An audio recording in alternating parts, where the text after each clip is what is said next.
Pemirsa Khazanah, pernahkah Anda merasakan bulu kuduk Anda berdiri sendiri ketika Anda sendirian di rumah? Pernahkah Anda juga merasakan seperti sedang diamati oleh seseorang tapi ternyata tak ada seorang pun di sana? Ya, kemungkinan memang perasaan tersebut disebabkan oleh ulah jin. Kalau jin tersebut hanya sekedar numpang lewat, mungkin tidak akan terlalu mengganggu Anda. Tapi bagaimana jika jin tersebut memang jin pengganggu dan bertinggal di salah satu sudut rumah Anda? Apa yang bisa kita lakukan untuk mengusir jin tersebut? Ada beberapa rutinitas yang bisa kita lakukan agar jin tersebut tidak betah di rumah kita. Salah satunya adalah dengan membaca surat Al-Baqarah. Dari Abu Hurairah radhiyallahu anhu bahwa Nabi SAW bersabda, "Jangan kalian jadikan rumah kalian seperti kuburan. Sesungguhnya setan lari dari rumah yang dibacakan surat Al-Baqarah di dalamnya." Hadis riwayat Muslim dan At-Tirmizi.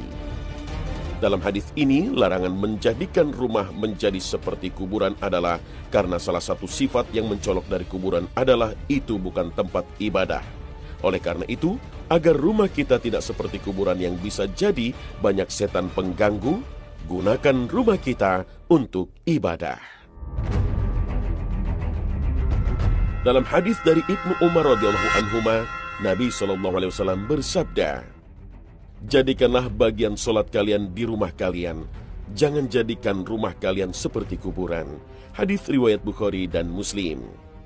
Yang bisa kita lakukan selanjutnya adalah tidak mempedulikan segala bentuk gangguan tersebut.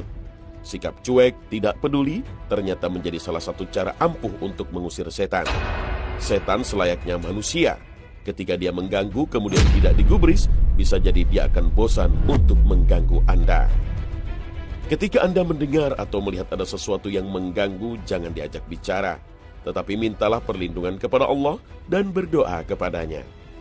Dari Abul Malih dari seseorang dia berkata, "Aku pernah dibonceng Nabi SAW, lalu tunggangan yang kami naiki tergelincir. Aku pun mengatakan, celakalah setan. Namun Nabi SAW melarang. Janganlah kamu ucapkan celakalah setan, karena jika kamu mengucapkan demikian, setan akan semakin besar seperti rumah." Lalu setan pun dengan sombongnya mengatakan, "Itu semua terjadi karena kekuatanku. Akan tetapi ucapkanlah Bismillah. Jika engkau mengatakan seperti ini, setan akan semakin kecil sampai-sampai dia akan seperti lalat." Hadis riwayat Ahmad dan Abu Daud. Hal kecil lainnya yang mungkin perlu dibiasakan adalah berdoa ketika masuk ataupun keluar rumah. Meskipun kelihatannya remeh, namun hasilnya luar biasa. Dari Jabir bin Abdullah radhiyallahu anhuma, Nabi SAW bersabda, "Apabila ada orang yang masuk rumah, kemudian dia mengingat Allah ketika masuk dan ketika makan, maka setan akan mengatakan kepada temannya, tidak ada tempat menginap dan tidak ada makan malam. Tapi apabila dia tidak mengingat Allah, Bismillah, dan jangan lupa ucapkan salam ketika masuk, maka setan mengatakan, kalian mendapatkan tempat menginap." Hadis riwayat Muslim, Abu Daud, dan lainnya. Dari Jabir bin Abdullah radhiyallahu anhuma, Nabi SAW memberikan banyak saran agar kita tidak terganggu setan.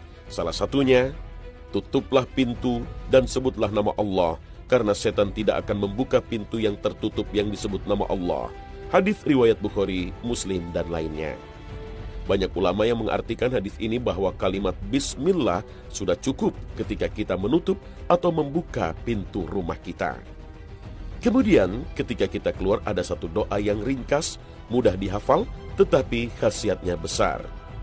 Bismillahi tawakkaltu ala Allah, la hawla wa la quwwata illa billah.